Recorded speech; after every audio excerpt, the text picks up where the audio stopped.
নমস্কার বন্ধুরা, আমি ঝুমা। আমার চ্যানেলে সবাইকে স্বাগত। প্রতিদিনের মতন আজকেরও আরও একটা রেসিপি নিয়ে এসেছি বন্ধুরা আপনাদের সামনে। রেসিপিটি হলো কই মাছের কোরমা। অসাধারণ কিন্তু খেতে হয় বন্ধুরা, আপনারাও এইভাবে বাড়িতে বানিয়ে খেয়ে দেখুন। আশা করি আপনাদের ভালো লাগবে। ভালো লাগলে বন্ধুরা একটা লাইক, শেয়ার, কমেন্ট করতে কিন্তু ভুলবেন না। আমি এখানে কই মাছ নিয়েছি। কই মাছগুলো কিন্তু আমি ভালো করে ধুয়ে নিয়েছি। সাইজটা দেখুন কত বড় বড় কই মাছ। মাছগুলোতে আমি ভালো করে নুন হলুদ মাখিয়ে নেব।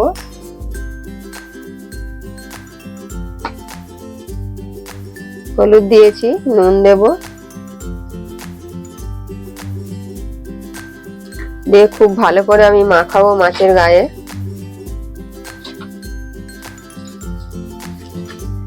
মাছগুলো কিন্তু একদম জ্যান্ত ছিল বন্ধুরা, আমি কেটে নিয়েছি।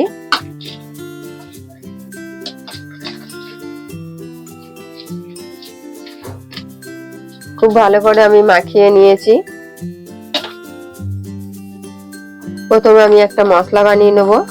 আমি এখানে 100 গ্রাম সাদা তিল নিয়েছি। এতটা আমার লাগবে না, কিন্তু তিলটা আমি হালকা করে ভেজে রেখে দেব। তিলটা আমি জাস্ট গরম কড়াতে নেড়ে নেব।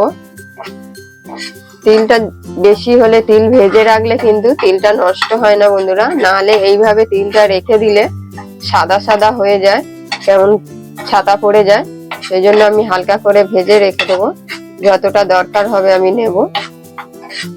তিলটা আমি ভেজে নিয়েছি, গ্যাস আমি বন্ধ করে দিয়েছি। তিলটা এখন আমি ঢেলে নেব। গরম তাওয়ার মধ্যেই আমি 3 চামচ পোস্ত দিয়ে দেবো।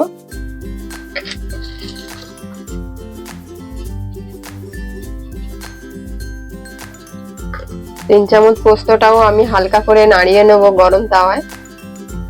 পোস্তটাও আমি হালকা করে নেড়ে নিয়েছি। কালারটা কিন্তু এরকমই থাকবে বন্ধুরা, একদম বেশি লাল করব না। আমি তাওয়ার মধ্যেতেই আমি তেল দিয়ে দেব। তেলটা খুব ভালো করে আমি গরম করে নেব। চারিদিকে আমি লাগিয়ে নেব।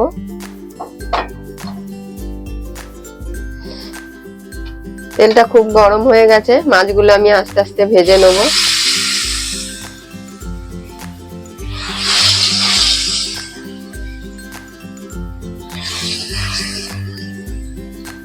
আমি তিনটে মাছ ভেজে নেব।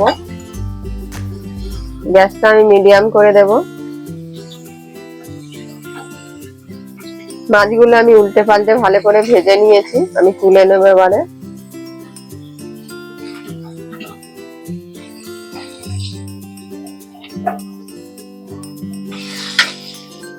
বাকি যেগুলো আছে আমি এইভাবে ভেজে নেব। সব মাছগুলো আমি ভেজে নিয়েছি বন্ধুরা। আমি কড়াই অল্প তেল দিয়েছি। তেলটাকে আমি হালকা করে গরম করে নেব। 6 কোয়া রসুন দিয়েছি, একটা টমেটো, আর মিডিয়াম সাইজের 2টো পেঁয়াজ।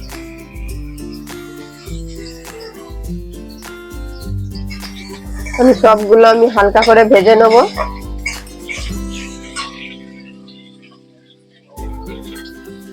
আমি এখানে 9টা লঙ্কা দিয়েছি, লাল লাল দেখে দিয়েছি। আপনারা লঙ্কাটা আপনাদের স্বাদ অনুযায়ী দেবেন।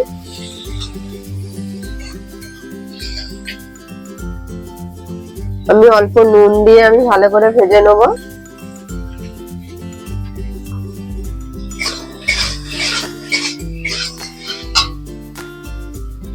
পরিমাণ মতন হলুদ দেবো, লাল লঙ্কার গুঁড়ো দিয়ে একসাথে আমি ভেজে নেব।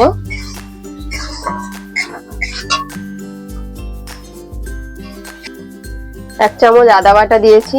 আদা বাটাটাও আমি একই সাথে নেড়ে নেব। কিছুক্ষণ আমি ভেজে নেব।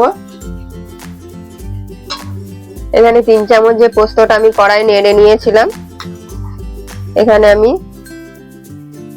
4 চামচ সাদা তিল দিয়ে দেবো।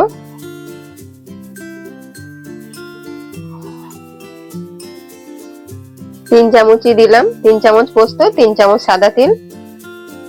এটাকে আমি ভালো করে গুঁড়ো করে নেব। যে তিলটা কিন্তু ভেজেছিলাম বন্ধুরা, সেই তিলটাই আমি দিলাম এখানে 3 চামচ। ছোট মিক্সার বাটি নিয়েছি, এটাকে আমি শুকনো ঘুরিয়ে নেবো, ভালো করে গুঁড়ো করে নেবো। এই মশলাটাও আমার কষানো হয়ে গেছে। আমি গ্যাস বন্ধ করে দিয়ে মশলাটা কিছুক্ষণ ঠান্ডা করে নেবো, নিয়ে আমি বেটে নেবো।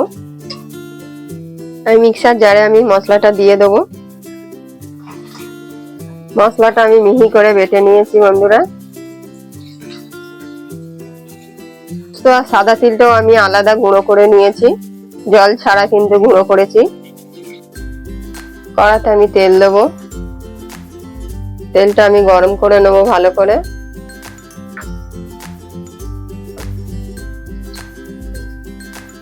আমি গোটা গরম মশলা ফোড়ন দিয়েছি, 2টো এলাচ, 2টো দারচিনি আর 2টো লবঙ্গ।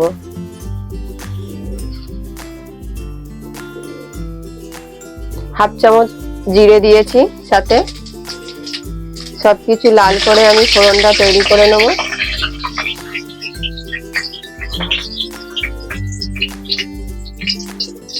ফোড়নটা আমার লাল হয়ে গেছে। অল্প একটু চিনি আমি দেব তেলের মধ্যে। চিনিটা কিন্তু আমি মিষ্টি হওয়ার জন্য দিলাম না, সুন্দর একটা লাল হবে। চিনিটা গলতে শুরু করবে। চিনিটা আমার গলে গেছে। আমি যে মশলাটা করেছিলাম আমি দিয়ে দেবো এবারে।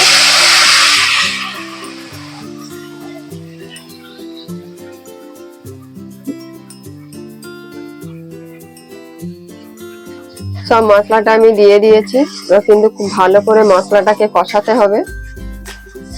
যতক্ষণ না তেল ছাড়বে ততক্ষণ কিন্তু মশলাটা এইভাবে কষাতে হবে।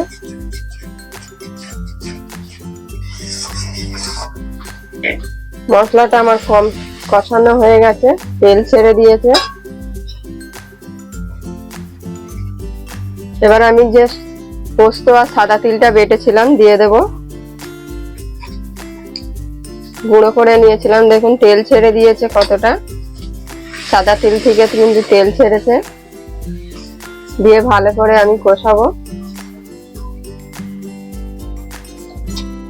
যে মশলার জলটা ছিল আমি অল্প মশলার জলটা দেব, যাতে পুড়ে না যায়। পোস্ত আর সাদা তিলটা দেওয়ার পরও আমি অল্প জল দিয়েছিলাম, জলটাও একইভাবে আরো ভালো করে কষাবো আমি। তেল ছেড়ে দিচ্ছে দেখুন। আমি 2টো কাঁচা লঙ্কা দেবো, কাঁচা পাকা লঙ্কা।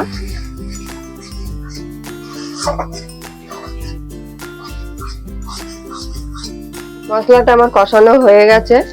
অল্প নুন দেবো, আগে নুন দেওয়া ছিল।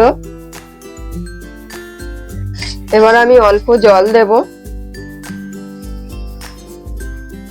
জলটা দিয়ে আমি ভালো করে ফুটিয়ে নেব ঝোলটাকে।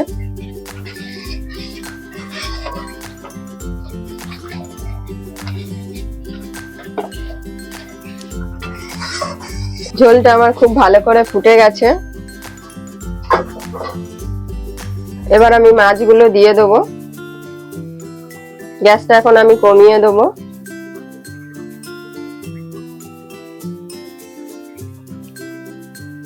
মাছগুলো দেওয়ার পরও আমি কিছুক্ষণ ফুটিয়ে নেব।